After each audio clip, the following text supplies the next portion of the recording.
Welcome to Dead Genre Chronicles, a critical podcast on the diversity of JRPGs.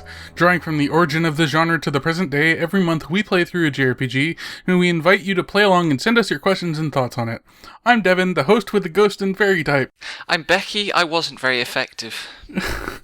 I'm Leroy, and I'm gonna be the best that there ever was. We all went for different jokes, and they were all good. We're getting used to this.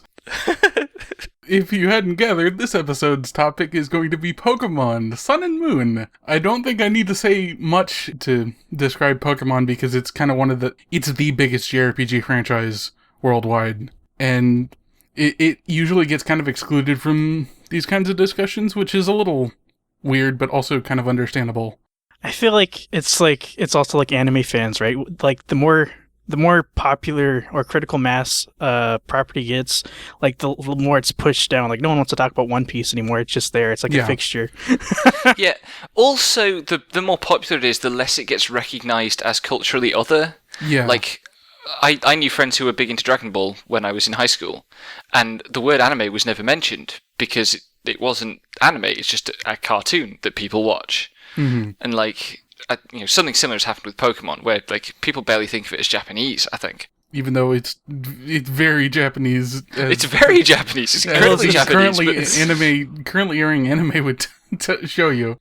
It's getting harder to ignore though too, as it transitions to full 3D and portrait art and stuff. When before it was very clumsy art, very sprites. Yeah, a lot of the art you saw the most of was just like monster designs, and designs from Pokemon especially, like, you could identify as, like, Ken Sugimori, but they aren't particular... Like, we don't actually see rats that look like Pikachu, and we know that's just, like, it's a creative thing, so we're just gonna be like, okay, whatever. This is a fantasy thing, we don't read it as Japanese. Well, also, Sugimori's art is really iconoclastic, actually. Mm-hmm. So, it doesn't, like, necessarily feel like folklore. It's just like interpreted naturalistic designs. Mm-hmm. Yeah, it's not like what you get with like Final Fantasy and Dragon Quest monster design, where it's playing into these very specific traditions of encounter design. Pokemon is it's a Pokemon look first. Yeah, so this is kind of a weird game to be talking about for most folks, I feel, in the context of JRPGs, but I think it's an important one because it is the biggest JRPG by far, and I think it was the best-selling game of last year. I'm not sure though. Yeah, and it only came in like November. It was just like you might need to fact check that. If anything beat it would be like Call of Duty, but it was and a downward turn year for the industry. Pokemon still did extremely good. Yeah, I mean, I know that like I forget whether it's the first 3 days or first 5 in Japan alone. It sold 3 million. Yeah. Which, to put that in perspective, FF15 hasn't sold 1 million yet in Japan after 2 months. Yep. Almost 2 months. So, like, the commercial scale of this franchise is just mind-boggling. And kind of... So, I'm new to Pokemon in terms of actually playing it. We'll get into that later. But it's kind of... Even more than just playing it and this existing as a video game, it exists. It's reached the Harry Potter level of cultural penetration. Like, I used to know a guy who would do the Pokemon opening theme at open mic nights, and the place, any place, would go completely mad for it. That had anyone like my age or under as the main audience would go completely mad for the Pokemon theme in like student bars in Liverpool. So in a way that even Final Fantasy has never been as big of a phenomenon as Pokemon is. Mm-hmm. And like it's a JRPG, guys. It's one of the few shared pop culture events video games have, basically. Yeah. And I guess that might be why it gets like looked down upon by hardcore gamers. Yeah. You managed to say that. Like, I could tell it was a struggle. So, yeah, I mean, where do we want to start? I mean, where do you want to start? You're kind of Yeah, the I'd like focal to- point. I'd like to listen to Becky first. Okay, so I guess I have a bit prepared, and it kind of stumbles on some plotty stuff that might be jumping the gun a bit. I think that there's other stuff that we can say about that, but it is, and I'm really trying to stop saying that video game things, particularly Japanese video game things, are weird, but it is weird to come to Pokemon effectively new to it in 2017. Like, the series is now, what, 19 years old this year? 20. Or later this year? Let's let's look at this. Yeah, the original work, Pocket Monsters Red and Green, 1996. Really? Oh, Yeah. in Japan. Yeah, That's right. It didn't get to Europe until 98, I think. yeah. Because I played like a half hour of Yellow on a friend's Game Boy in either summer 98 or 99. Probably 99, I'm guessing. And I hated it. I don't know to what extent the randomizer was more vicious, or could be more vicious in those older games. I had really bad luck trying to capture a Pokemon.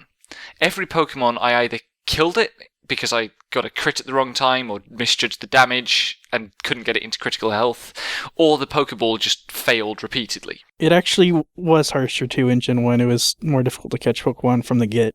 Yeah. Although it doesn't really scale up either, it's just always hard. And like, I found that really frustrating. And similar mechanics where they've cropped up in other games, like WoW has basically Pokemon as a built-in minigame now, and I tried a bit of that and it was really frustrating there.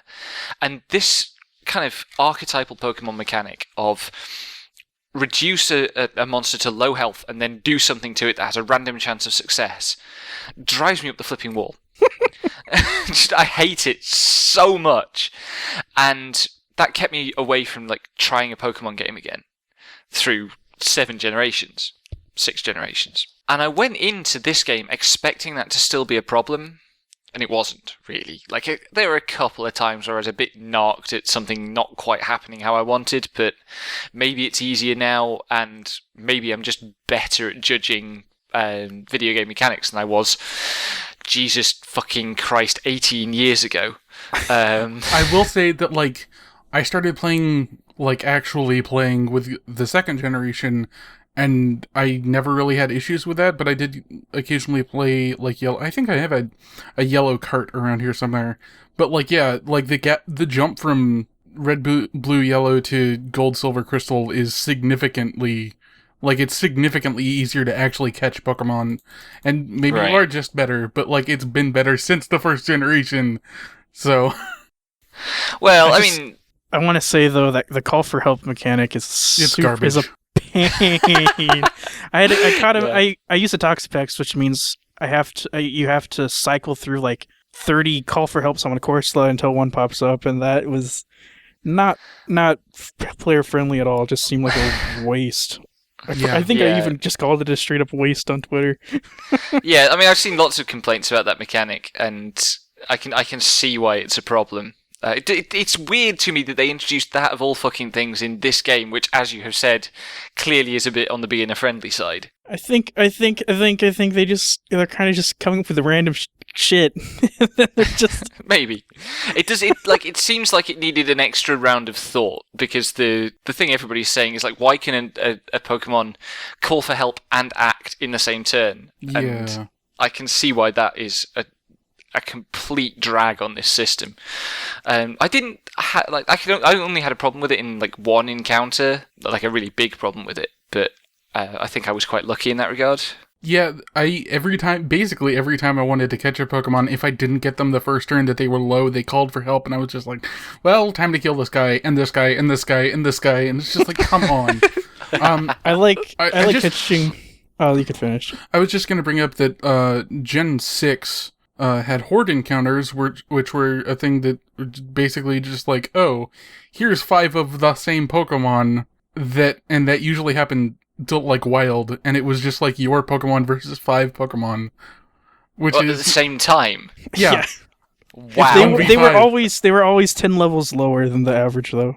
Yeah, they were, like, weaker for the area, but still, that's a lot preferable to and then there's another one of the same level, and then they can call for help again. It's just like, please stop. Call for help mechanics always need thought. Like, I'm playing Exist Archive at the moment. That has enemies that can call for help just loads and loads and loads, but it doesn't matter because every attack has massive AoE and the game is built for massive AoE, and actually it's nice to have extra targets to rack up combo on. Not really mechanics like that in Pokemon. So I guess, like, the thing I was dreading wasn't a problem, and I did enjoy the game a lot, but there's a but. Which, and like, this is the thing that I had to prepare notes to get through, because there's kind of a few things that come together on it, and I'm trying to avoid moralizing about this or universalizing a point that is really just a psychological observation, because the moralizing about Pokemon, about like, is this a portrayal of animal cruelty, is simultaneously, one, not very useful, and two, even if there is any use in it, it's a played out topic. Like, that's been discussed to death, and I don't want to talk about that. The observation I want to make is kind of, it's a psychological thing, which is, I know PETA supporters, like hardcore vegan type animal rights people who love Pokemon. And I know devoted GDQ Save the Animals donators. Like, just on raw statistics, like the $150,000 worth of donators to that incentive every 6 months. Many of those will be mad Pokemon fans as well. So there is definitely a kind of headspace, if you like, where people are able to go, well, what happens in Pokemon is not like, it's not like cruelty to real life animals. Yeah, I can separate those things. And it's not like it's not like more general cruelty to video game animals, because I can separate those things. And I could not get into that headspace at all. I couldn't stop noticing that this is me and my cutesy animal friends that I'm supposed to love and cherish, and me making them fight each other to unconsciousness. And that's kind of doubly weird, because I'm used to thinking, to go into JRPGs and taking combat non-literally. Like, bad stuff happens when you try to take combat in JRPGs literally. Leroy, one of the first pieces you're writing I ever wrote was a really great deconstruction of this, and I go back to it regularly. So not only, I was aware of the kind of animal cruelty issue, because of course you are thinking about these games at all. And I wasn't expecting it to bother me. Like, I was expecting to go into the game and be able to say, yeah, no, it's JRPG combat. It's, maybe abstraction is the wrong word, but it's not representational. We're not supposed to say this is literally happening. But I kept encountering things in game that kind of forced me to take it literally, or kind of pushed me in the direction of taking it literally. Well, like, you can take care of your Pokemon basically after every fight too. Well, I guess that was part of it. That's not what kind of came to mind when I tried to identify why. So there are a few things. The first of which is, and I'm going to call this the Yu-Gi-Oh problem, which is a little bit anachronistic because it was probably the Pokemon problem first, and it may predate even that. But I'm thinking of it as the Yu-Gi-Oh problem because when I think about it, what comes to me is the Yami Yugi voice from Yu-Gi-Oh! The Abridged series going, I shall now defeat you by beating you in a children's card game. And like, the plot of this game, several times you confront a character or an enemy who has like real material power, whether that's the villains of the game or people who are working for the villains of the game or whatever, and you stop them doing whatever it is that opposes you by fighting them in a Pokemon battle. And like on one level, there's a real question that why does, if this is an artificial, non-animal cruelty thing, why does winning it make any difference to the power? Like, there's a sequence where you break into the Ether Foundation without wanting to go too much into spoilers. You have to get into the Ether Foundation and get past some guards, and you get like, if you're bad at dodging the guards or the stealthy stuff, like I was, you fight them in Pokemon battles, and beating their Pokemon means that they are no longer hostile to you. And even more explicitly, towards the end of the game, this is the only concrete example of it that I can say for sure happened. I'm not sure, there might have been others.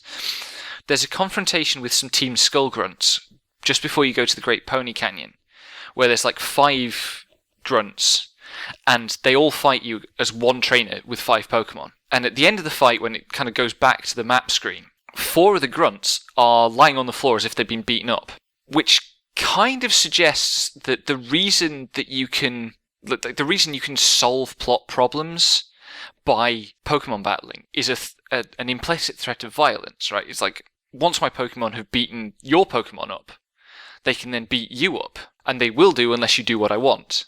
Whether that's get out the way, or let us go, or otherwise agree to our objective. And indeed, in that scene, it seems like, well, either I, tiny 10-year-old girl, protagonist of the video game, beat up these 5 thugs, or my Pokemon beat them up. So that's one aspect of it, and it kind of knocks on into the next one, which is the matter of the cash rewards for trainer battles. And I've seen jokes about this. I don't know how much of what I'm about to say is like common knowledge, but like the rewards for trainer battles are not proportional to the difficulty of the battle. They don't work like a traditional abstracted JRPG loot system where you kill a slime in Dragon Quest and you get a certain amount of money per slime, and like the next tier of enemy up give you more money because they're harder. In Pokemon, in Sun and Moon, this may not be true in other Pokemon games, a preschooler trainer gives you half the money that a school-age trainer gives you, even if they're using the same Pokemon of the same level. And then like the next tier up is like high schoolers, and then adults, and then like there are clearly different income brackets of adult, like ordinary adults, and then obviously rich tourist adults. And then above that there are like the elite trainers, all of which kind of reinforces the idea that you aren't supposed to take these characters that you meet, these trainers, non-literally. You're supposed to go, no, actually, the differences in appearance aren't cosmetic. They mean something about the social status of those individuals in the world, and it places them in the world, and it reifies them, which then makes it feel like you genuinely are beating up toddlers' pets to steal their pocket money. I mean, they're always the one that challenges you, so they're literally asking for the fight and conceding when they lose. Only if you're not kind of instinctively sneaking up on them because you've played too many Tales games and you're used to just regarding any enemy as you have to get the first strike in, which I found myself doing a lot because I played a lot of Tales games. But, like, you start the game and you sail up onto this island, and the first conversation is with your mum, and she talks about how, like, lovely it is to have Pokemon as friends and companions, and you should go and get a Pokemon and have a friend and a companion. And then almost the second that you actually get your first Pokemon, it's, and now have it fight with this other Pokemon until one of them is unconscious. Like I said, I wasn't expecting this to be a problem. And I'm not saying that it's a moral failing on the part of the game. I'm not saying, like, Pokemon is bad because it encourages animal abuse in our children or anything. Which I'm sure is somebody must have had that response in like 1998. There must have been protests somewhere. That's not what I'm getting at. I'm just saying, like, I could never get over it. I could never ignore it. People were actually more worried that Pokemon was satanic than. Yeah. Of course they fucking were. And then there's like the fucking PETA Flash games, but they make bad Flash games about everything, so. Yeah. But like, so I guess that's the complicated part of my response. As somebody completely new to this who hasn't been encultured to it by like playing it when I was younger and really getting into it and enjoying it, that did get in the way. But apart from that, the stuff where it's more like a conventional RPG, I really enjoyed. Like the storytelling I felt was really good. I felt, and we've kind of had a bit of a conversation earlier about pacing, and I know you both felt there was some things off with some of the pacing. I felt it was actually really well paced. I have like a deep read on why the pacing is like that, but I still think it's really off. Also, Pokemon do actually fight literally until they are to the point of being unconscious, even outside of human control. Like, that's just a thing that happens in the Pokemon world. Pokemon like fighting too. I think where my hang-up with my still enduring hang-up is I don't like catching Pokemon. The first thing I tweeted was no gods, no masters, because I was still I'm throwing Pokeballs at these things. But I mean, I got over it. But I still don't like catching Pokemon. I don't think it infers consent. Basically, your starter consents with you to fight, the legendary consents with you to fight, and none of the other Pokemon you catch really consent. And that's just how Pokemon is, and I can't really argue that away. Yeah. Yeah, like, I suppose that side of it didn't bother me as much. And like the random Pokemon encounters didn't bother me as much because yeah, sure, like you're exploring with your friends and with your cute animal friends, and a cute animal non-friend jumps out at you. Your cute animal friends protect you. I see what you're saying about consent, and like I like the suggestion that is encoded in the pet your Pokemon mechanic that maybe you have to actually kind of cultivate a relationship. Although, have there been Pokemon games in the past where your Pokemon could just ignore your instructions if they didn't like you? No. If they're high enough level, they will even do that in this game. Yeah, if they're high enough level and you don't have the appropriate, in this game, grand trial stamp, they'll just be like, I'm not listening to you, idiot. Yeah, Fucking prove yourself to me, asshole.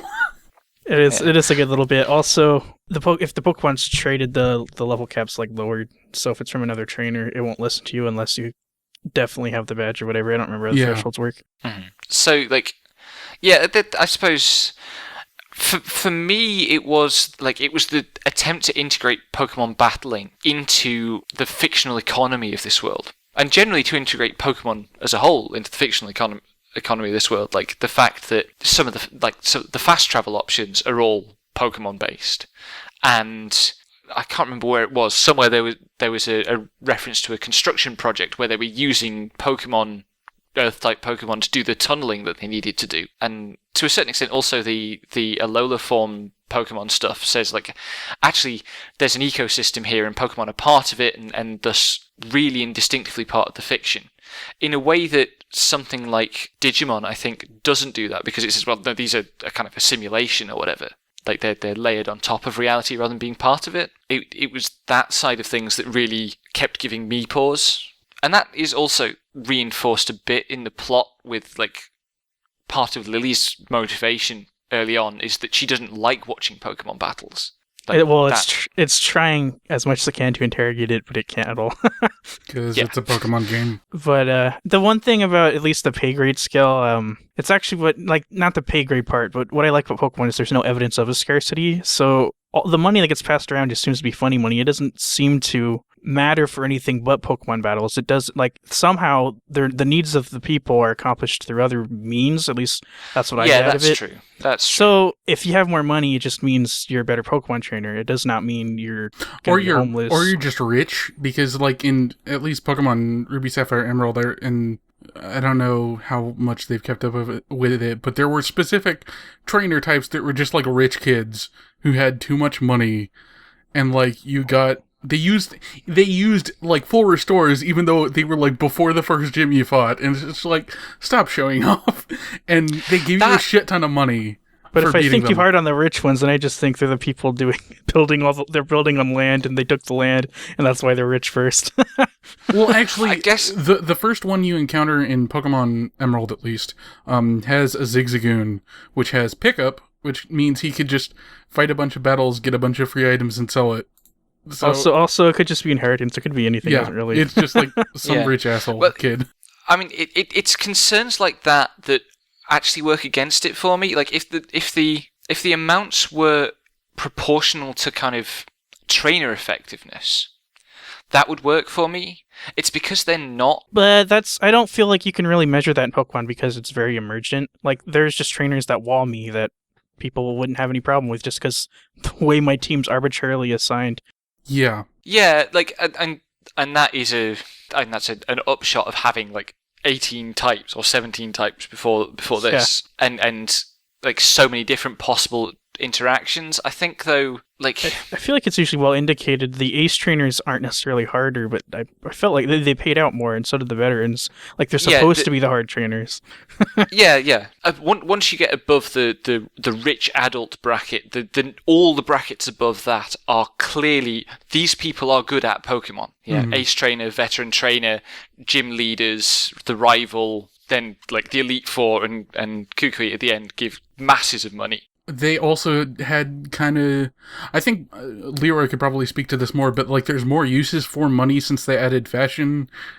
So they probably just wanted to give you lots of money so you can buy stuff. What I really would say is they really didn't think very hard at all about the payouts. They just happened because it's a video game. Like that's the developer mindset behind it. Not that Becky's wrong. Yeah, but also like trainers are an exhaustible like resource. Money is like limited mostly because all the endless random battles you get are with wild Pokemon. And they don't give money. Yeah, and they don't give money, which is one of the reasons why the Pokemon Center, the equivalent of the inn, is just always free. And that also says something about the priorities of the world. It's just like, yeah, everyone's Pokemon gets free healthcare because this is just kind of how the world works. Yeah, I guess, like, I hadn't thought of the fashion system as a new thing. Yeah, because I think the inclusion of fashion using Pokebooks rather than some other currency plays into this as well, particularly with the money being finite and thus it being functionally impossible for you to buy all the clothing options. Like, there's some of the clothing in this game is hugely expensive. Yeah, there's like 110,000 in one of the shops in Howley City, and it's just like, yeah. I came back after I beat like the 3rd and 4th islands just to buy like a shirt, and I was just like, this is dumb, but I'm gonna buy it anyway. Yeah, and like, obviously they couldn't put the fashion prices too low because that would make it kind of trivial early on, but also with the money being finite, the prices are too high.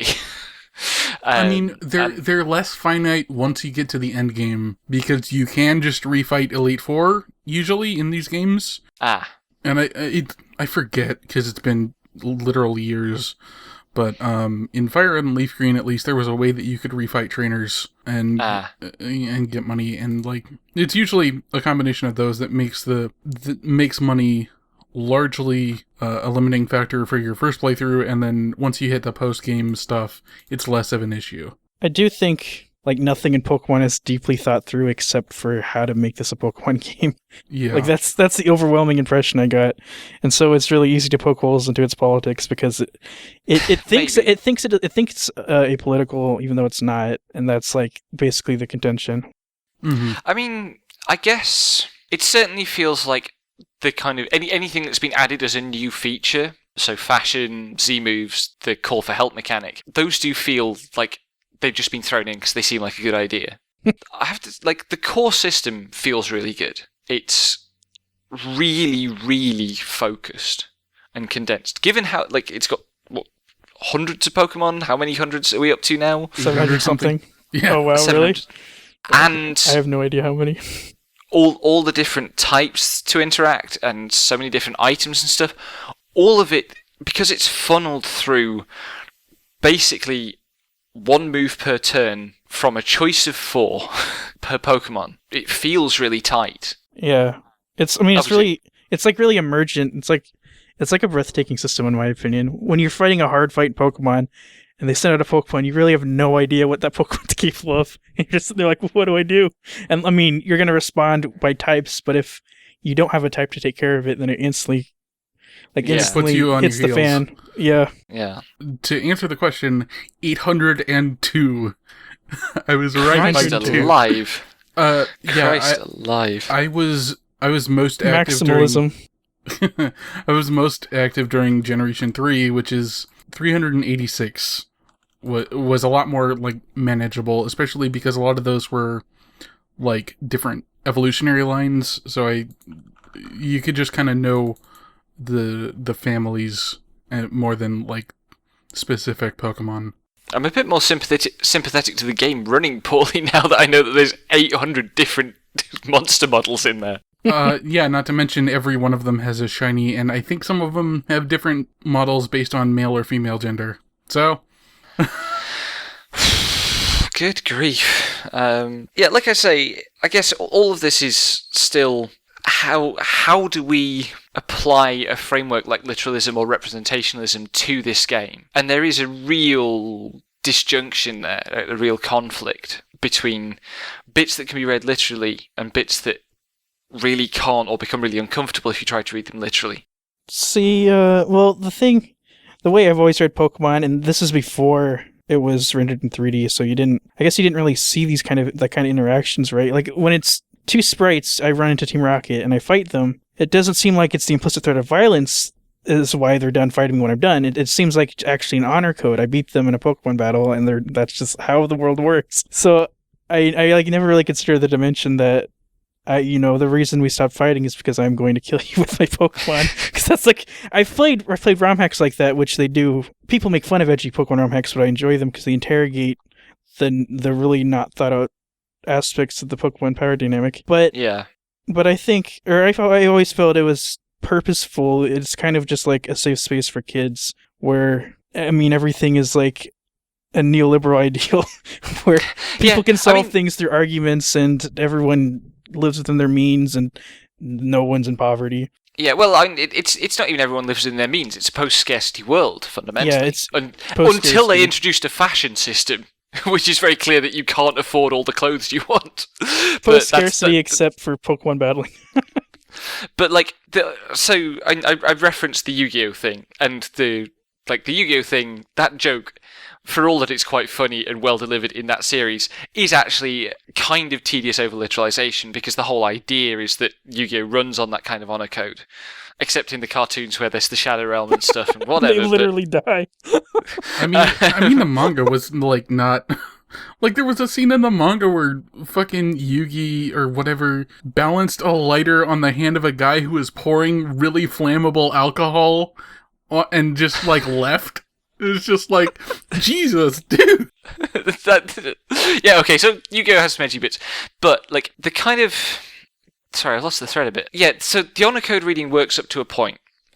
But, and I don't know how spoilery you want to get with this. It's a Pokemon game, come on. Well, this is only new to you, okay? No, I mean, like, specifically the reveal about kind of who the villain of this story is. I actually think if you're on Twitter, you probably already got it spoiled. Yeah. I went into it spoiled. Yeah. And I actually felt like I enjoyed it more because I was able to spot all the foreshadowing for the thing I knew was the spoiler. But okay, if we're going to go spoilers, then like Lucamine specifically is a character that I cannot believe would ever abide by an honor system. Yeah, like her character is so antithetical to that. I agree with you, but my counter to that is like Pokemon's ridiculous. Pokemon, the fantasy Pokemon for me is that no matter how, like there's a villain in Diamond and Pearl who literally wants to destroy the entire world. He wants to turn everything into nothing, and he wants to rule over the nothing. He's like just like a meme of a nihilist. But you beat him in a Pokemon battle, and he's done. He's just like, well, that's it. That's as far as my ideals can get. And it's just, it is absurd. It is absurd based on you try to assign it to any real world anything. You can't even really suspend your disbelief. So I kind of just take it as it is. Personally, the appeal of Pokemon to me is that the people in Pokemon, no matter how much they disagree, are going to be fundamentally good, and they're going to respect their differences. And it's just bizarre. It doesn't make sense. Yeah, no, like in Emerald, the god Pokemon of making land and the god Pokemon of making water get into a fight. The god Pokemon of the sky comes down and tells them to fuck off. And both the teams that were trying to use either one of those god Pokemon were just like, well, can't do anything, and they just give up and leave. That just happens. It's absurd trying to assign real world logic to it. It's like no one's really selfish in Pokemon. That's just how Pokemon works. I guess the thing that really made the game work for me, right, is the character drama of Lily and her mother. Lily's the main character, so. Sorry? I was just gonna say Lily's the main character. Yeah, definitely. And like that character drama I thought was really well written. Just like from the earliest hints you get, fairly early after meeting Lily, like she encounters your mother and she's like, oh, that's what it's like to have a nice mother. And or it's even subtler than that. But when you know what's coming, it's like, oh right, yeah, this is a story about an abused child. And I like that they balanced JRPG stakes with a more subtle and a personal story. Like, you don't really save the world. All you do is save this girl's mom. Yeah. Like, the world saving happens outside. It happens by legendary Pokemon. You don't even get to watch them do it. They do it on their own. You don't even need to be there. You're instead focused on... The extent to which the Ultra Beasts just don't happen in this game is pretty... Like, they happen spawn in and then Oh, okay, right. Yeah, which is a little weird for the series, actually, because usually... The weirdest thing about the balancing of the Ultra Beasts is they're all solidly, except for one, they're all solidly OU Pokemon, and there's a lack of OU representation in the normal pool of Pokemon, and it feels like they're just taking out the overpowered Pokemon. They're all what Pokemon? Oh, OU means top tier. They're all top tier Pokemon. Right, okay. They're not banned, which would be Uber, except there's Pokemon banned from Uber. Whatever. They're all functional in the metagame of Pokemon, but they're pulled out of the single player. Like you're really not able to use any of the overpowered Pokemon during the main game. And I just thought that was interesting. It's like clearly they're trying to do both competitive Pokemon and casual Pokemon at the same time. Yeah, that was a big derailment. We're going to probably discuss the competitive side of things a little bit when we get to stuff later. But yeah, this game is weird. I guess that explains why they aren't in, because like I was expecting, you get to the kind of climax of Act 2, where you go to the Ether Foundation, you confront Lucamine, and she unleashes the Ether, the Ultra Beasts, and there's one per island. I thought, right, okay, I know what happens in a JRPG. Now I'm going to go around all the islands and fight the Ultra Beasts. And no, you just go off to the 4th island and do ordinary Pokemon stuff, which was bewildering. Yeah, well, it felt weird. I agree. Like the pacing up to that, the just really long, slow tail of the build-up that leads to that confrontation at the Ether Foundation is incredible, and it just bubbles along perfectly and comes to boil at exactly the right time. It's really energetic and tense, and then the third act of this game kind of doesn't work. Okay, I came up with this. It's like a weird. This is just like a full interp now. I'm just making excuses for it. But the game is I wouldn't say it's unfinished, but it's weird. There's no trial really on the last island. There's like you just press the totem and you fight the Pokemon. But it felt like it was playing into the feeling that Alola as a continent or as a culture, as a country, whatever, they're trying to do like a paradigm shift and adapt to norms that other countries and other cultures have already gone to. So they're like reworking their trials. I mean, they're trying to establish a Pokemon League for the first time. But like, because it's Pokemon, they also get to maintain their culture and their way of doing things. And I thought that was just like really, just nice. It's positive. And so all the bits that feel unfinished, I can just say, well, it's because Alola's in the process of refurbishing everything. I guess there's something to that, because there's a lot of talk about ruins. Yeah. Nebby wants to visit all the ruins and like some of the towns you visit later on are basically ruins as well and kind of abandoned. So there is that sense, there is a bit of a sense of kind of an old and new or a transitional thing going on. And I think it retains Pokemon's optimism because they get to achieve most of that transition without losing their autonomy or their culture or their heritage. And well, they do build like a swanky kids battle arena on top of the sacred mountain, though, which like I mean, that felt like a bit like an eyesore to me. But it's done to respect their god, and it's also done by like the most respected native on the island too. So I don't know. It's like it goes both ways. Is Kukui the most respected native on the island? Well, as a trainer, everyone talks praises of him. We run into like old buddies all the time. Oh yeah, I love Kukui. The impression I got was that he was everybody's slightly embarrassing but effective brother. I mean, I know he's a giant goofball, and you don't get that impression as a player, but that's the impression NPCs gave off when they talked about him. Yeah. And also, why fucking wrestling thing? And why does he have a secret identity as a wrestler?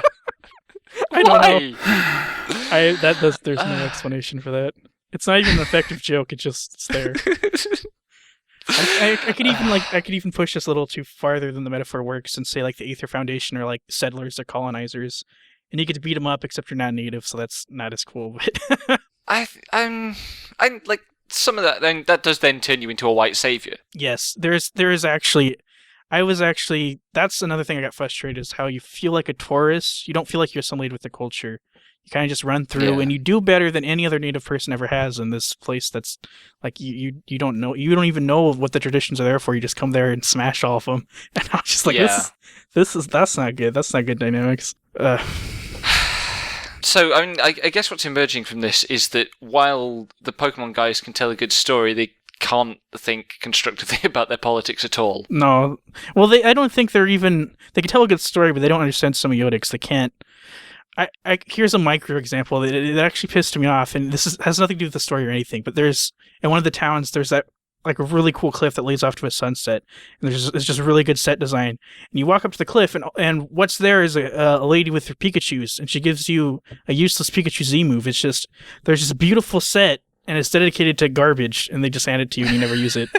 And I just feel like all the time Pokemon Sun and Moon has moments like that where it's just they didn't think about how this would feel playing it. They needed to put something here because it's a Pokemon game. Right, that actually is the kind of they needed to put something here thing is really interesting to me because, and this is a bit of a digression, you might want to reel me in and we'll talk about it later.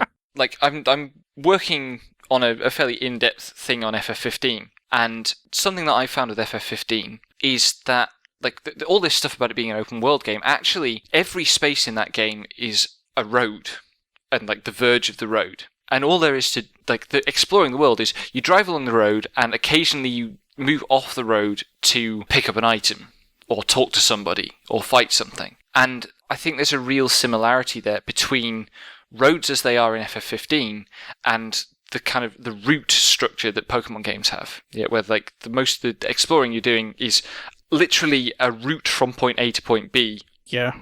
And the stuff you do on the verges of that is just stuff that's there because it's a Pokemon game. I would say it's actually better realized than usually in Pokemon games. One change in structure in Sun and Moon that I don't like is routes they're congested with the trainers, but they're smaller on average, even compared to X and Y.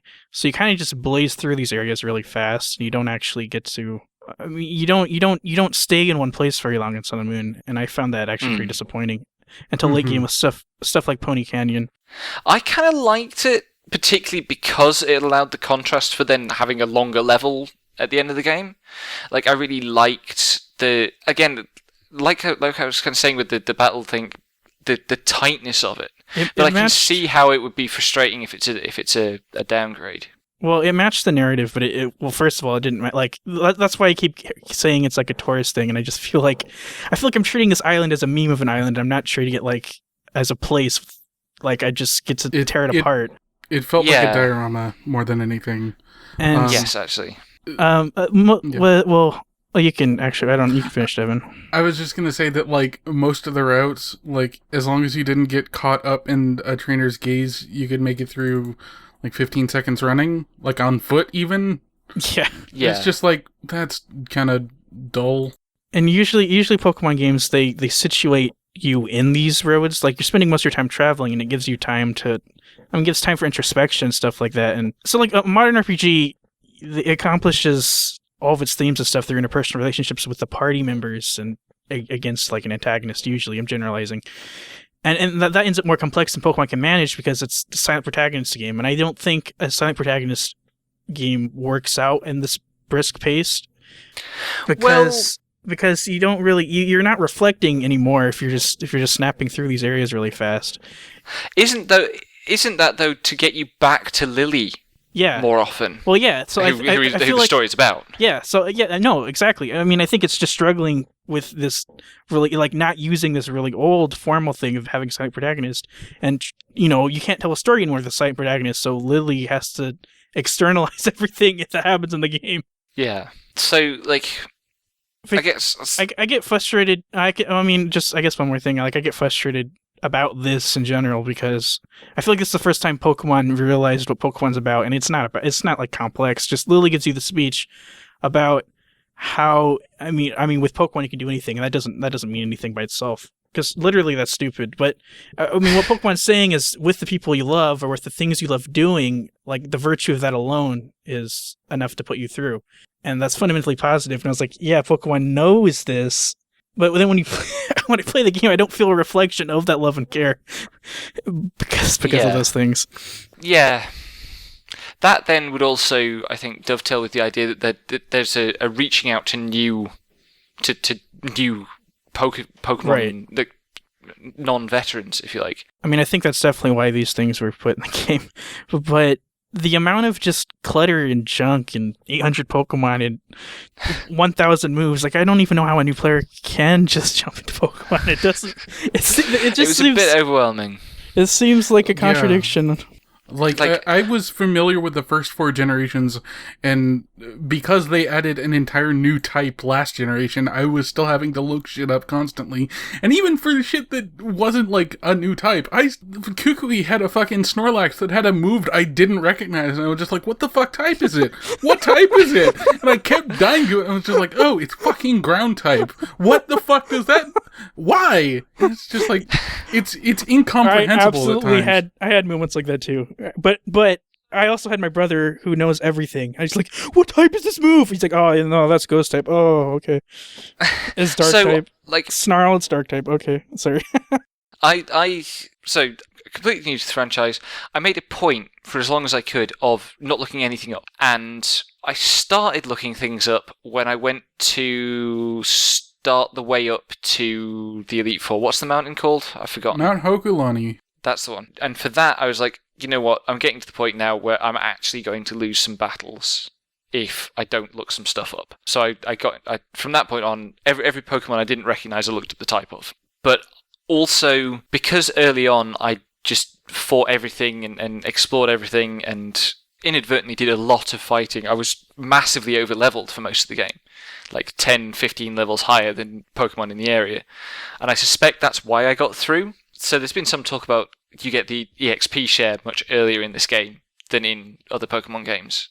And also, it's changed in its features. You honestly get it the same beat in X and Y, and it does the exact same thing in X and Y, so it's the same quote-unquote problem. Uh-huh. Yeah, let's actually bring this up. We have a question from Madame Colleen, who asks, Pokemon tends to find itself in the middle of the whole Nintendo hand-holding discourse, especially with the addition of the new and improved EXP share. How do you feel about this new feature? So what's the difference between the new and improved EXP share and... Okay, so EXP share used to be a hold item, and the hold item gave EXP to the Pokemon holding it as if they had participated in the battle, even if they didn't. Right, okay. But otherwise, no other Pokemon got that. Then in X and Y, they changed it so it was just a party-wide toggle, so Pokemon in your party who didn't participate still got the same experience. So they get the same experience? No, I think they actually get half. They get reduced, but they all get half. Yeah. So effectively still generates XP. Yeah, I think if they balanced for it, and they did, generally, from my playthrough at least, it was a good way to kind of bring Pokemon up to the convenience parity with other RPGs. But if you end up fighting a lot of extra stuff, and I ended up not fighting a lot of extra stuff because I kind of distanced myself from my usual playstyle of catching every Pokemon I can on a route, which is how I used to play like Emerald and Fire Red. If you end up fighting more Pokemon, you're going to end up being overleveled. I mean, scaling in RPGs is kind of a big trick anyways. Like, either it works or it doesn't. If you're on the same level the entire game, it's effectively like you're not leveled at all, if that makes sense. It's only there if you're going to get overleveled. And so I think the XP share is a very great tool if you want to use it. Like, I've always thought this is a non-issue because in X and Y and Sun and Moon, I turned it off. I was like, no, it's not for me. I'm going to play without it. So people fixate on the XP share, but I mean, I feel like the issues are not with the XP share, but like the new approaches to environment design, and maybe the slower way Pokemon frames cutscenes, that it doesn't maintain the same brisk pace, and it doesn't let you like freely explore anymore. But the XP share, like, it's like a meme, and you can see it doing something you don't like, so you can waste all your problems onto that. But it's probably not that. Lots of the people who complain about it don't turn it off. Yeah, that too. That happens with so many quote hand-holding things in games. People like won't turn it off, but they really what they want is to complain about it. They don't really care they don't really see it as a problem. They just want something to complain about. And it's like, you know what, like, just let it be. It's fine. The argument is that the game works fine if you use it, provided you don't want a super challenging game. And if you want a super challenging game, just turn it off. I guess, I mean, if you feel compelled to have the most efficient playthrough, but you also don't want to be overleveled. Well, first of all, it's not going to overlevel you, like Devin was saying. And, I mean, second of all, you don't even have to play Pokemon. Yeah, just... True. Also, like, the handholdy bits of this game for me aren't just, like, convenience parity. Like, okay, the XP share gives experience to all the Pokemon. That's actually cool. What I found more handholdy was how they gave you Fly, like, I don't know, like 20% into the game with Charizard. Because, for reference, let's just go with Emerald. Ruby, Sapphire, Emerald, Gen 3. You don't get to use Fly until the 6th of 8 gyms. Until you clear the flying gym, and she's just like, hey, you can use Fly now. And also, Fly is an HM that you have to find and teach to a Pokemon. It's also a decent move, so it's not like you're losing out, but you have to have a team that accepts a flying type, and also you have to be like 75% of the way through the game, roughly. Yeah. And getting it so early and being able to just fly to Pokemon centers whenever you felt vaguely threatened by your status before a big encounter was kind of weird. And also, there's a bunch of free heals that I felt were they were nice, but made things a little less tense than I usually liked. Honestly, the reason they give you the free heals is because they give you Fly so early. So, like, instead of you having to fly to a center and coming back, the problem was they just you're going to do that anyway, so here you go. Yeah, I did that anyway, and then I got healed again, and I was just like, I should have fucking, why bother? I started doing that for a little bit too, then I realized I would just, like, whatever, I'll just go into every fight, hope they heal it. And sometimes they're inconsistent with it, they just don't heal your party. I'm just it's really inconsistent when you get healed. Just like, yeah. Yeah, I mean, like, I did get the impression that this is an easy game. I got walled at some places, but yeah, it's not. You're not. This isn't Dragon Quest. You played without EXP share and rocked up to the final bosses 30 levels lower than I did, so of course you're going to get walled in a few places that I didn't. Like, I literally never game overed, and... I game overed, unfortunately. I only really came close to game overing on fucking Kukui because of his stupid fucking Snorlax. His Snorlax is a pain. I had a terrible team comp and I game overed on random trainers sometimes. Yeah. Yeah. I was usually there's a solution. You're supposed to know about Pokemon, right? You're supposed to not end up with a terrible team comp. No, that's I'm not the how one who's supposed to end up with a terrible team comp. That's not how I play Pokemon. I just pick the 6 that look the best and then I die. How incredibly I picked the 2 that looked the best, and then like 4 that were just the next 4 that I caught and ran with those. Well, it's not quite true. I did try to make sure that I didn't have too much type overlap. We did get a question about what Pokemon we use, so do we want to talk about Team Comp just for a little bit? Sure. Yeah. From Sarnai, what Pokemon did you use and why? I will go first. I got kind of stuck with Poplio, but he ended up being a great fairy boy. I named him Leviathan because I'm awful. That's pretty good.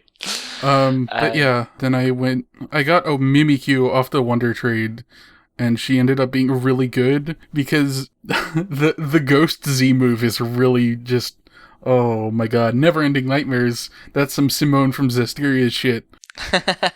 And then I ended up, I had what did I have? I had a Machop for a bit, but then I replaced him with a Typhlosion because the Typhlosion had double kick and also fire type moves. So, and then I had a Spinarak and an Ariados evolved from that for a while, but then he started falling behind. So I went with the Zubat and got him up to Crobat. He looks grumpy all the time, and it's adorable. Oh my god, if I did any of that, I'd be so behind on levels, sorry. Yeah. No, like, a lot of these are, like, level 15 stuff that I just, like, caught and ended up catching up because experience share. Then I also did Magnemite because, like, there's a lot of trainers, NPC trainers that I fought over the course of, like, 4 gens that I played that had Magnemite, and I was just like, God, these things are really annoying. I wonder if I should train one. And it was just, like, the first town had one. I was just like, I'm going to train one. And then I ended up having an Abra because a good psychic type is always nice to have on the team. And I evolved him to Alakazam, which the fucking name Abracadabra Alakazam for the evolutionary chain is just... goddamn. It's pretty good. I like it. My starter was Litten because I have never felt that much empathy for a cat ever in my life before. Like, both the other starters are objectively cuter and sweeter and more adorable, but I wanted the sulky fire kitten because it's just amazing. And then it turns into a fucking wrestler. Well, no, first it turns into Torracat, who is also quite a sweet cat by the standards of cats, and then it turns into Incineroar, who, like, I cannot believe that Incineroar is as little of a meme as it is, because that design is ridiculous. No, it's got plenty of memes going for it. You're just not. I know it's got plenty of memes. It's not got enough memes because they're not spilling over into my Twitter as much as they should. When I saw the concept art for Incineroar, I like instantly hated the Pokemon. But when I saw the model in game, I was like, actually, I take it back. This is amazing. It's pretty great. So I had Incineroar, which was my main get me through everything Pokemon, and the other one I used mostly was, I think it's Tsarina is what Bouncy evolves into. Yeah. She did me a huge amount of work, just the way it worked out. And then I had Haunter, Ghastly. Yeah, Haunter. Yeah, Haunter, Lycanroc, which I'm still mad about. The moon version of Lycanroc is so bad. Only if you level him up at night. I also use Lycanroc, and I actually love the moon version. I picked it specifically because of the moon version.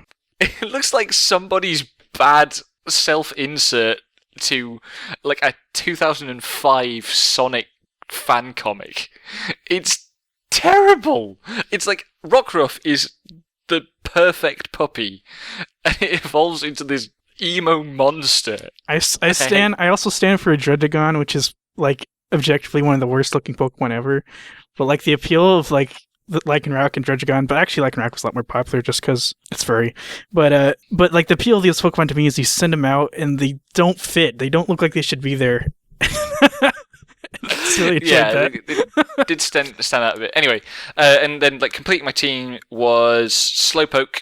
Eventually, the evolution of that, which I've forgotten, the one with the shell on it. The one with the shell on its tail. Yeah, Slowbro. Yeah, right. And I also had a Magnezone, which that's a good Pokemon.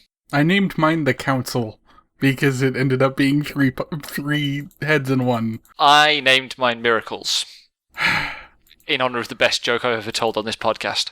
I don't tell good jokes often. Let me have this one. I'll say. Goodness. Anyway. So that was my team, and it was picked partly on looks and like then just whatever I caught that had types that I didn't already have covered. I think I swapped out my Haunter for the Legendary late on, and then barely used it. But yeah, I ended up not... Hey, more spoilers, I guess. Nebby turns into the Legendary. And I named mine Nebby because that's what I do. I named mine Nobby. Oh my god. Excuse you. But yeah, I ended up not using it because Solgaleo, it's Steel Psychic. So whatever, I had both those types on my team, unfortunately. See, the Pokemon, when I got the Legendary, it was 10 levels higher than my team, so I actually used it because I needed that. Oh my god, that just reminds me of the fucking Pokemon Emerald speedrun from HDQ like a week ago, and it's just like, oh, yeah, this free Pokemon that we're gonna catch with a Master Ball that we also got for free is level 70, and our Pokemon right now is level 40 something. It's just like, yeah, I'm gonna go with the freebie. Whoops. Game balance. So what Pokemon did you use, Leroy? Yeah, I used Incineroar mostly just because of Litten. And then every time Litten evolved, I was mad, but actually, like, the more I used Incineroar, the more they grew on me. It's a very entertaining Pokemon. It's got some great animations. The Z move is just amazing. I could actually watch that one every single time.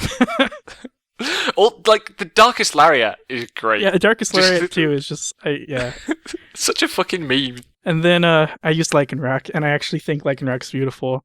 Very, very edgy, very confident. It's like confident. It looks bad, but it's really confident. I can appreciate that wavelength. The other evolution, the day form is gorgeous, but the night form. No, I don't. I'm glad. I'm glad I beat the Kukui's day form in one hit with my Lycanroc. I was just like, nope, nope, Shut down. I use Toxapex, who is easily my favorite Pokemon this gen. Which is, I don't know if there's one you fight one in the game. Maybe you do, but it's a big spiky starfish, poison water, and I just love how solid it is. It can take any hit. And That thing. And it just the design is just kind of like it's like aggressive in your face, but it's also like just a mass. I don't know. I like it a lot. It's more abstract. It's just like a thing, and it's based off of a really cool actual starfish that Toxapex, the brutal star Pokemon. kills and eats coral just like it does in the game. Yeah, brutal star Pokemon. Dang. I use Clefairy because I've always wanted to use Clefairy, but like monotype normal and bad stats, it wouldn't be worth it. But now that It's a fairy Clefable, yeah, it's fairy now, so I could use the adorable chubby Pokemon. And yeah, Clefairy actually ended up like way higher level than all my other Pokemon for some reason. I don't know why. I mean, I used it a lot to catch Pokemon, I guess, because I put them to sleep. So, but my Clefable was like level 52, and my Pokemon were like level 46, 45. And so it was like a linchpin in a lot of fights, and it was pretty funny to me. Just like stomping the Elite Four with Clefable. And I used Sandslash, who's the low form it's actually Sandslash is a terrible Pokemon to begin with, but I've always liked how Sandslash looks. I mean, it just doesn't actually look that great. It's just like the force of the claws. There's something about Sandslash that just compels me. But Steel Ice has a times for weakness to ground and times for weakness to fighting, which it's extremely common And to fire. counter. Jesus. Yeah, and fire. And it's extremely common to counter all of those. So Sandslash in this gen is just horrible. Like, his gimmick is that he has high defense, but that doesn't help you when you die in one hit to fighting. So and ground, the most common offensive. It's very bad. And he did pretty much nothing every single time. He just instantly died. My whole team was actually would just get cleaved through by a ground type. Oh, and then I used Delmise for most of the game. I enjoy just for being a floating anchor. It's just it's a floating anchor. I mean, it's a floating anchor. It fucked me up when I saw it because I was like, this is a steel type, right?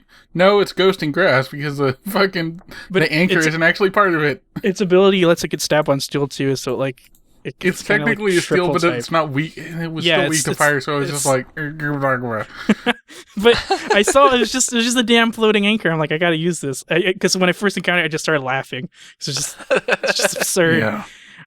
which actually in X and Y I used Aegislash. I don't remember its lower forms, but it was just a floating sword, and I Hone laughed. Edge. Yeah, I used Hone Edge because it was just a floating sword. I'm like, I gotta use this. So I guess if it's an animate object, I'm like, wow, this is the great Pokemon. I also like the ice cream Pokemon, and it's just an ice cream. It's stupid, but it's an ice cream. This explains why your Skype profile picture is a teapot, doesn't it? Well, that's actually from a very good game, but yeah, it does. But yeah, I switched out for Lunala just because I couldn't do the Elite Four with my level 40s. I would say this is actually one of the easier Elite Fours, but it's not easy if you turn off XP share. No, that's fair. Like, yeah, I especially I went in like with my team. I think I swept the entirety of Acerola's Ghost team with just Mimikyu because Ghost is weak to Ghost, and I actually had no issue with the flying trainer, I don't remember her name, or Acerola, and I barely scraped through by Hala, but I could not beat Olivia no matter how hard I tried, just because she had, just very tanky Pokemon with ground type moves, and my team would just crumple, and I was just like, ugh. So it was Olivia of all the trainers there that actually walled me. I did like how the Elite Four, I liked that Olivia and Hala were there, because it was like people in the world instead of just like random trainers you never encountered. Well, and Acerola. I thought that was cool. Well, do we have any other specific topics we would like to discuss? So this kind of came up in chat before we recorded. What's the difference? You were talking about like trials not being a good replacement for gyms. Right. What's a gym? Okay, What's the difference between a trial and a gym? The structure of Pokemon is you get a badge to fight Pokemon League, of course. But like the reason I prefer gyms is because like I think a lot of Pokemon, especially because you have a silent protagonist, is communicated through the character designs, and it's through what kind of Pokemon a character uses, and it's communicated through like those kind of things. Through battling is how things are characterized. But in with the totems, you just fight a wild Pokemon basically. I don't know. It doesn't really feel climatic. It doesn't feel like a boss fight. It doesn't feel like it does anything to enhance the like the character of the area you're in. It's just a big wild Pokemon. But a gym in Pokemon, you usually would still solve a puzzle or like navigate something like separate from how the game usually functions.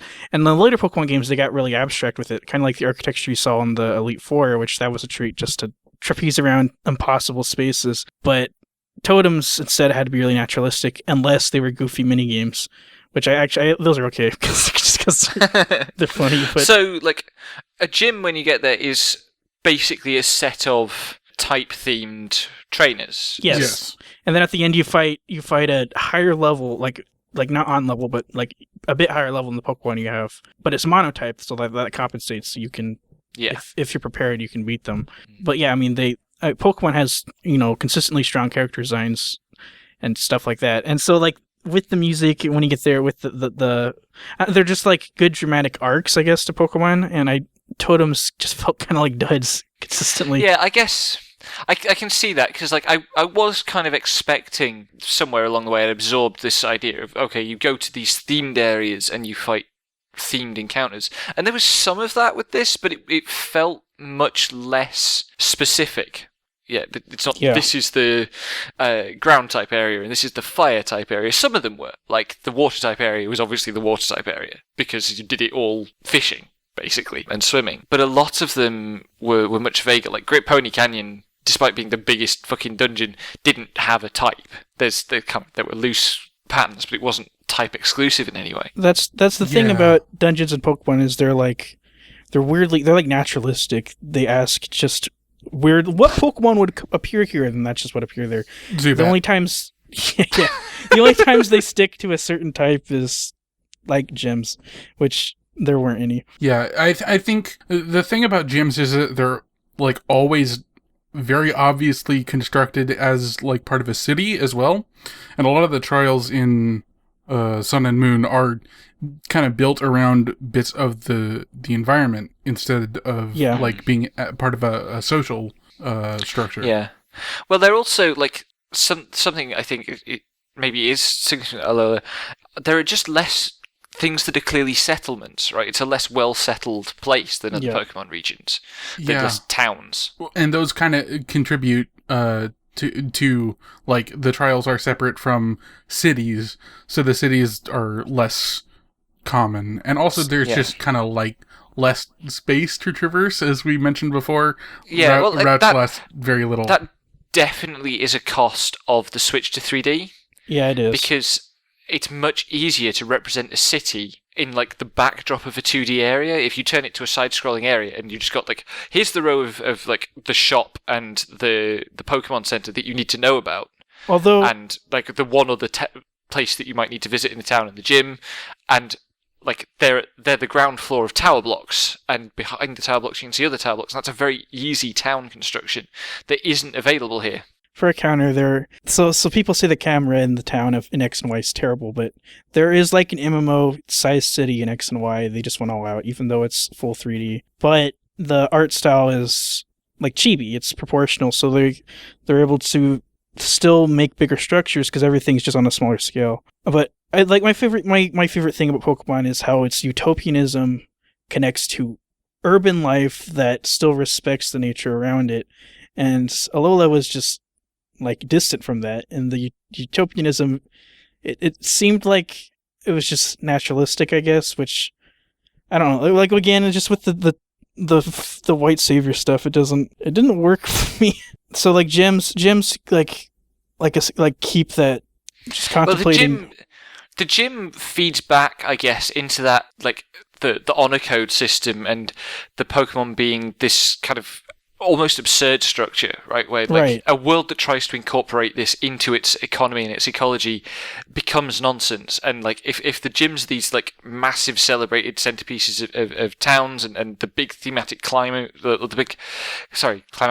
thing of each chapter of the game, that feeds back into that, and it makes the whole system in the game more abstract. Whereas it seems like Sun and Moon has leaned harder into the naturalism. Yes. Into the sense of, well, no, this is a complete fictional world that you must experience as a world first, and then as a game structure second. And with the urban spaces in Pokemon, it feels less distance. It doesn't feel like they're abstract in their memes, obviously, but they're like the metaphors apply more easily to institutions, and it feels like modern. It feels like this is cities, but people here, it's different. This is utopia.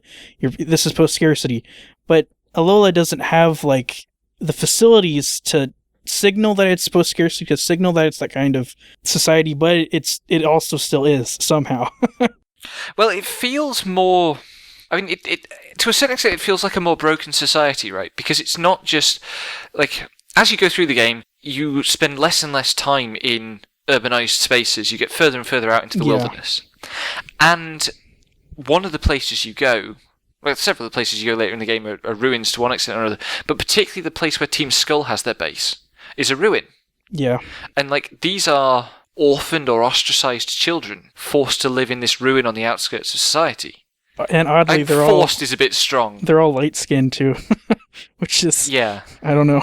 But like, in some ways, it feels less utopian than I think, from the impression I'm getting of the other Pokemon game. From what you're saying, like it feels less idealistic. No, yeah, absolutely. You never go through a thing that resembles slums, basically, in Pokemon. That just never existed before.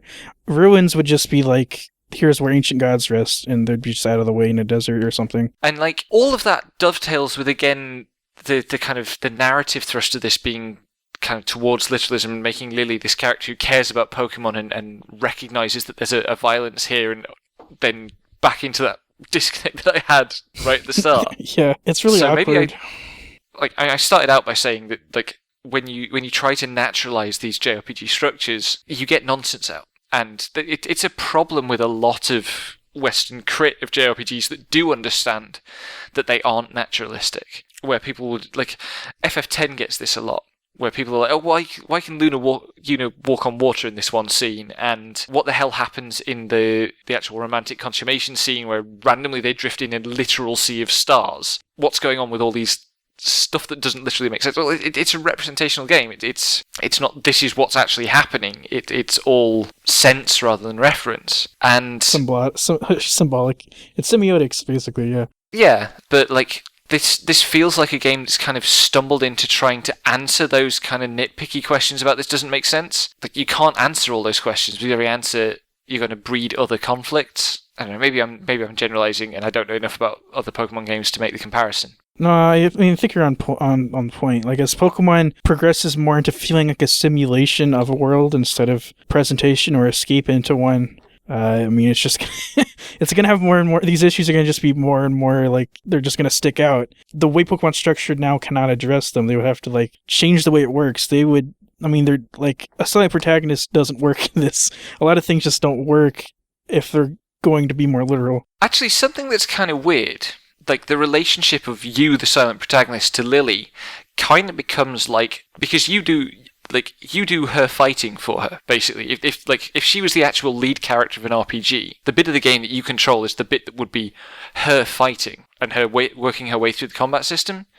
And that kind of makes you, or like the protagonist, relate to Lily in the way that Pokemon relate to you. Yeah. Right? Yeah. Like, you're a Lily's proxy. Pokemon. You're a proxy for the character in the same way that they are proxies for you. And I don't think that's deliberate or particularly profound, but it is interesting to note the effect. I would kind of compare it to Xenoblade Chronicles X, and that's a weird one right out of the gate. But basically, Xenoblade Chronicles X has two characters, Elma and Lynn, who are the main characters in reality, but you play as a silent protagonist to help the player ingratiate themselves in specifically like the world and situation of the people of New LA at large. And Emma and Lynn are separate from you both, so like they can have their own stuff going on and not be tied down to the rank and file, which you end up being, and also so they can keep their secrets. Like, Elma has a pretty big reveal at the end of the game, but And this kind of works the same. Like, Lily has her privacy that could probably be written around if she was the protagonist, but also she's not the sort of person who would actually go on the trial, the island trial. So it's kind of trying to accommodate for the player while also accommodate for their position as someone who wants to go on the trial while still portraying well, that. I'd argue that it's Lily ends up like she is because it's assumed the player is going to be doing the trial, so they have to have a more passive character to have that kind of arc even happen, because you're always going to succeed. So how can you get to a spot where you're contemplating something if it's happening to you? It doesn't work in Pokemon. Mm-hmm. Yeah, I think also, like, we have to be a bit careful with silent protagonist here, because, okay, you're a silent protagonist, but you're not an invisible protagonist. Like, the way the character is animated, and I don't know, they don't have any facial expression. It's actually very wooden. It's it's wooden, but it's not meaningless, right? It's a very bluff appearance. It's a very bold kind of, like, the way she walks, it's quite a stiff walk, but it's a very bold, almost oblivious to things that you should fear kind of walk. You just walk up to things. I think that's ascribing intent. Like, it's really just kind of blank slate to me. I mean, the problem with this, or I don't say there's a problem, but like, I just feel like someone could easily make this argument for Rio and Sukutu too, and I'd just be shaking my head. No, I'm not saying, I'm not ascribing an intent there, or I'm not. I'm saying, like, the effect it had on me was that I felt that this character had a presence. I would say that I feel like a lot of ways the character's designed, especially how they're animated, is to make it easier for a child to just jump right into the game, because, like, the carefree walk or the oblivious walk is like, this is non-threatening and things are fine kind of thing. Yeah. But I mean, that then early on, like, there's this kind of three-way relationship of you and Lily and Hao, right? The rival. And I really felt whenever I walked up into a cutscene that was just me and Lily and Hao talking about where to go next, that, for at least for that time, really brought to life this idea of, we're kids on an adventure, and, like, it's a conventional fantasy storytelling thing. We're kids on an adventure. We're going to learn some personal stuff about these two other characters, and that kind of worked for me, and did a lot to prop up the bits of the narrative that really do work. I don't even know if this is a cheap shot, but if I played as a boy, I would actually find a lot of the scenes with Ellie that would feel compulsory and they would frustrate me. But I played as a girl and everything came off smoother and better. And I don't know if that, like, complicates anything, but I think there's definitely elements there where it sometimes it felt like you haven't played Mother yet, but the Mother games have just, like, really exaggerated compulsory heterosexually with Ness and Paula, or with Nintin and the girl, I don't remember her name. And it just comes off as like, these are kids. I'm not sure. I don't know. This fantasy you have in your head of how kids act, where they go out to the moon, the moonlit night, and they have a private conversation. Like, that doesn't really happen. Yeah, like, I think if there was more romantic loading there, it would break down. And there was an X and Y, and it was kind of weird. It was between you and your rival, though, and the rival was always opposite gender. That's not great. Meanwhile, I felt like every time those scenes happened, it just felt like it was two people having a conversation with a wall, and the wall was the fourth wall. Like, especially at the end of the game, when Hal's just like, yeah, I'm gonna go do stuff, and then I'm gonna write you a letter. It's just like, yeah, that's a good thing for a friend to do. Shame I can't fucking say anything. Like, come on. Like, they could have offered a choice to be like, see you around, Lily, or I'll send you a letter sometime. Just, like, literally anything. But when they do show up, it's just like Lily asks, hey, what do you want to do after you clear the Pokemon League? And you have a choice of get stronger, catch more Pokemon, or, I don't know. That was the most I felt like the protagonist ever had any real say in anything, and that's because there was no one else to bounce off of. I personally, I love Pokemon, so, like, I think the silent protagonist stuff actually works for the games, but as the characters are more developed in Sun and Moon than ever before, it kind of gets into Half-Life 2 Uncanny Valley, where pretty much they're just talking down to you, or they're talking to you like they're talking to you specifically in a weird way that it's just, I don't know, accommodating for it is kind of annoying writing. I felt that Half-Life 2 thing when it was interacting with adults, definitely. Which I'll add that actually that's unique to Sun and Moon. Usually, even as a child, the autonomy is like really it's respected, and you barely brush up against adults who would talk to you like that. And if you do, they're villains. Yeah. But yes, Sun and Moon definitely had that. That was another thing that like made me feel like it was quote unquote handholdy, was just how much it was like the first time I played a Pokemon game where I didn't feel like I get to. The why I like Pokemon games as a kid is that I got to freely explore and express myself as a kid without being condescended to, and this was a condescending Pokemon game. It's weird. I guess I can see that, particularly if the areas are smaller. Well, I mean, but I was referring specifically to how Kukui just kind of shoved you along and didn't like trust you to just figure stuff out. Yeah, it's like, you are going to do this damn trial, right? Get going. Yeah, and also like all the arbitrary and literal barriers that were just like, yeah, we have a barrier here unless you have like this specific Z crystal. And even in like fucking Pokemon, like older Pokemon games, it's just like, we're line dancing across this route. No, we don't know when we're going to be done. Why don't you go do something else? And it's just like, at least that's fucking funny and not just like, no, you can't do this, go away. Yeah, there it feels more like a ludic structure than a fictional one, whereas in this it's very clearly part of the fiction as well. I don't think having a spoken protagonist would really be defeatist either. From my experience playing dating sims, I'm bringing that up. Usually the protagonist has a lot of lines, but somehow like the rest of the game's still written for the routes, for the characters in the routes to still be talking to you, and they kind of just intertwine those two. You kind of, I mean, if with the writing chops, you can just meld those two, and I don't. Yeah, I mean, there's a long tradition in prose writing of both first and second person, right? You can draw on those, and those will solve the problem that silent protagonists have always solved in games. There's just with, I mean, if Pokemon's going to have more character development, if it's going to be more literal, then they can have it both ways. The character needs to be a character.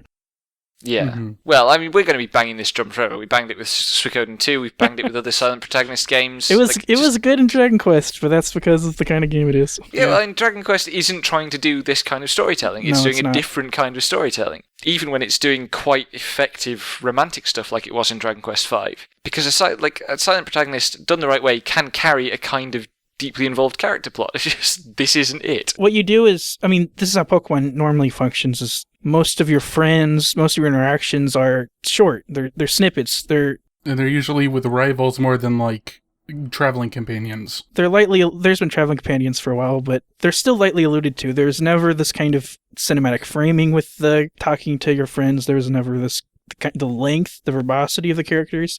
This is all new for Pokemon, and I think it's the first time it's kind of stumbled into awkward territory with the old and new. Also, the camera in Sun and Moon is amazing, though. Yeah, it's pretty dynamic. I'm the odd one out because I didn't like the story of this game at all. Fight me, nerds. I thought, I mean, I'll always back up a RPG story that the focus was just on Lily trying to get through to her mother, right? It's using these ridiculous abstractions to tell a story that's completely unfit for them, and I think that's honestly that's what RPGs are for now. We've had enough of stories about fighting wars and going through caves and stuff. Yeah, I mean, like I didn't like that beating Lucamine in a Pokemon battle served for character growth for Lucamine at the end. Like, what changes her mind is not any argument that Lily presents. It's she wins a Pokemon battle. There's no evidence but that annoys me whenever that annoys me every time that a boss battle stands in place of a character confrontation in JRPGs. Yeah, like. And it happens a lot. You also just don't like boss battles. So. Well, this is part of why I don't like boss battles. It's the other way around. This is part of why I don't like boss battles, because sometimes they get used as a narrative crutch like that. I thought it, I mean, it's like the only way to deliver her transformation, and I thought her transformation was visually just like extremely impactful. And yeah, the transformation's good. Like when you see her in that form, you understand how Lily felt like visually living with her, basically. Yeah, definitely. And like I guess, yeah, like the battle doesn't completely serve as proxy for it, but the actual change of heart conversation that happens afterwards is so short compared to how all the other communications between Lily and her mother and all your communication with Lily about her mother have gone before that. And then, like, you finish the fight and then it's just 2 lines, basically. Well, yeah, I think at least it's not like definitive, like, oh, I finally see the light now. It's just like she's just saying sorry. Yeah. And that sorry couldn't mean anything, right? At least it's not as bad as it could be, I guess is what I'm saying. Yeah, that's true. And yeah, the actual transformation was really cool. Really effective punctuation. Meanwhile, I'm sad that I didn't get to fight her directly because I'm that kind of person. Oh, I will beat you up with my Typhlosion. Actually, that's what I expected. I expected she would just be like a super Ultra Beast Pokemon fusion. But then she sent out a Pokeball and I was like, oh, okay. Yeah, I was actually sad because just like she was mean to Lily. I'll punch her. Anyway, I think we're a little dry on topics of our own accord. Do you have any more questions? Nah, I'm done. I got it all out. We do have some extra questions. I just also want to say that basically the tightness of the mechanics is basically all because for the last 20 years they've been slowly developing this as a multiplayer functional system, but it's a single-player story attached to that system.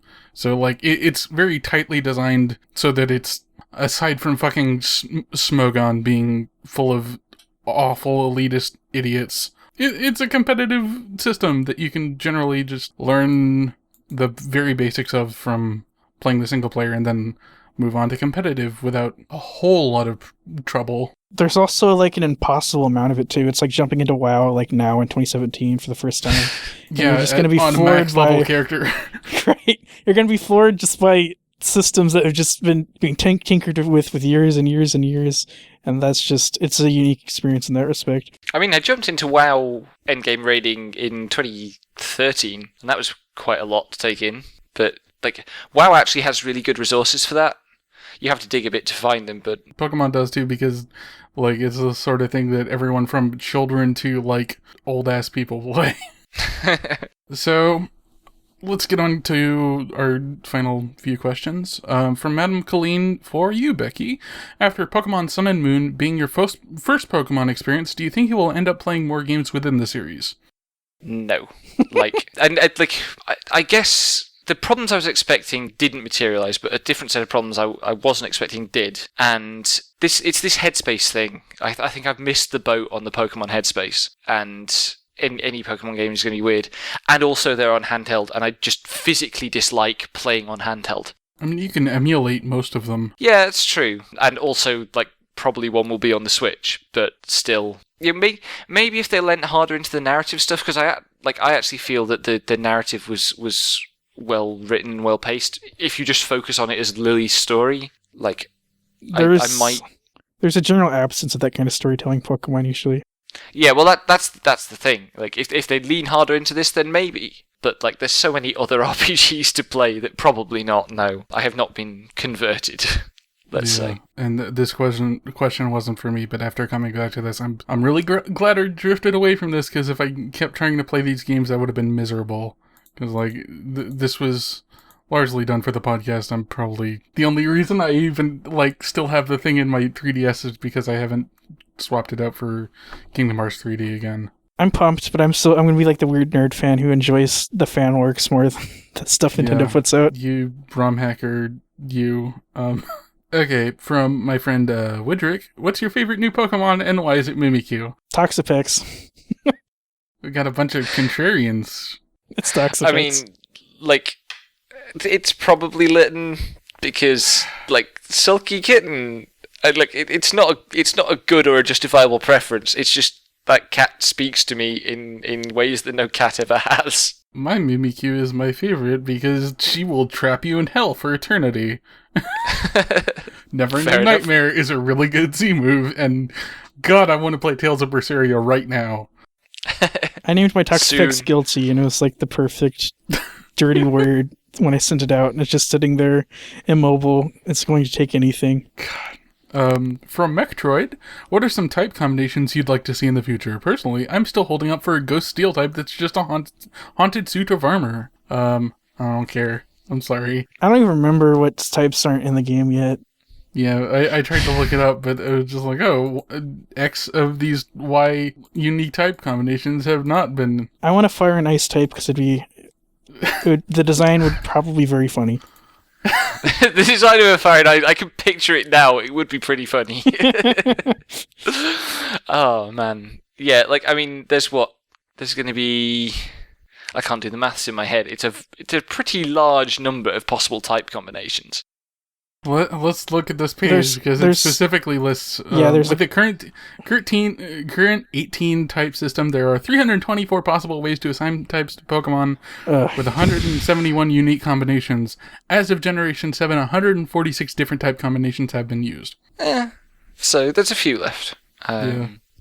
Fire and Ice would be quite funny, but yeah. So I can't think of any because I don't know enough about types. And you also don't know whether there is one of a type yet. Because you haven't been playing. I wouldn't like to see any in the future because hopefully I will never see another Pokemon game in my hands again. That's harsh, but true. I think we're good for this episode. Thanks for joining us for this episode of DGC. Next month we'll be playing Earthbound, the second game in the Mother series, 3 games known for eschewing typical genres for JRPGs. Though the mechanics are modeled after Dragon Quest, Mother games are set in a quote-unquote slightly offbeat interpretation of the late 20th century United States. It's a beloved series, and we'll be taking a look at the most well-known entry, along with our guest, Robert Moore, a longtime fan of Earthbound and purveyor of fine witches. You can buy Earthbound on the Wii eShop for $10, or for the same price on new 3DSs. After that, we'll be playing Revelations Persona, also known by its remake's name, Shin Megami Tensei Persona. It's the game whose success is responsible for the Persona series of games, and we'll be playing it to try and get a grip on the intersection between Persona and the main Shin Megami Tensei series it represents. You can buy the PSP remake on PSN for $20. You can find our work on our website, jrpgsaredead.fyi, or our Twitter at jrpgsaredead, or individually at Invisible for me, at Eat the Pen for Becky, and at Was Not Why Not for Leroy. You can also support us on Patreon at patreon.com/deadgenre. Join us next time for episode 19 of Dead Genre Chronicles. I don't have a clever title on hand, so I'm not going to try and force it. Look forward to me trying to be witty when it comes out. That's fair enough. Good night, everyone.